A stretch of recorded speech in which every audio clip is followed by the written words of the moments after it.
ठाणे महानगरपालिकेतील सत्ताधारी शिवसेना आणि भाजपच्या कारभाराविरोधात काँग्रेसने पालिका मुख्यालयासमोर निदर्शनं केली. शहर अध्यक्ष विक्रांत चव्हाण यांच्या नेतृत्वाखाली हे आंदोलन संपन्न झालं. महासभेत गोंधळ घालून अवघ्या काही मिनिटात विषय मंजूर केले जात असल्याचा आरोप काँग्रेसने केला. लोकांच्या प्रश्नांवर चर्चा न करता सत्ताधारी भांडणाचं नाटक करत आहेत, अशी टीका विक्रांत चव्हाण यांनी केली. स्थायी समिती, विशेष समित्या, प्रभाग समित्या अद्याप स्थापन झालेल्या नसल्याने विकास कामं खोळंबल्याचा आरोप देखील विक्रांत चव्हाण यांनी केला आहे. खतपाणी घालतील तर ते चुकीचं आहे. काँग्रेस जरी आज सभागृहात नसली तरी ज्या वेळेस सत्ताधारी चुका करतील तेव्हा काँग्रेस रस्त्यावरती उतरून हा दबाव कायम ठेवणार.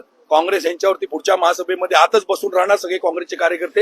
हे कामकाज कसं चालतंय आणि प्रधान सचिवांनी सुद्धा नाराजी व्यक्त केली, फडणवीसांनी सुद्धा नाराजी व्यक्त केली, शिंदे साहेबांनी सुद्धा नाराजी व्यक्त केली. आम्ही हे सगळे विषय घेऊन प्रधान सचिवांकडे जाणार आहोत, शासनाकडे जाणार आहोत, माननीय उच्च न्यायालयात जाणार की महासभा रद्द करून या महासभेतले जे विषय आहेत ते पुन्हा नव्याने घेऊन याच्यामध्ये आणि प्रशासनाने जे चुकीचे विषय आणलेले आहेत की यांनी चुकीच्या पद्धतीने जे विषय मंजूर केले ज्याच्यामध्ये भ्रष्टाचाराचा कुठेतरी दुर्गंध येतो, हे हायवे खालचं कोर्ट असेल किंवा अनेक विषय असे आहेत की ज्याच्यामध्ये थांगपत्ता नाही, एस्टिमेटचा थांगपत्ता नाही, एस्टिमेट दिलेले नाहीत. 25% आता पावसाळ्यामध्ये खड्डे पडणार त्याचं एस्टिमेट आधीच बनवलंय.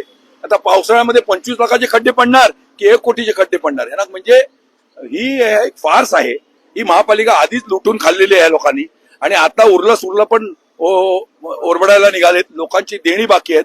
ही नियमावली मंजूर असताना ह्या नियमावलीप्रमाणे जर कामकाज चालत नसेल तर 100% जनहिताच्या मार्गातून आणि आंदोलनाच्या मार्गातून आम्ही ही महापालिका बरखास्त करण्याच्या दृष्टिकोनातून पावलं उचलणार.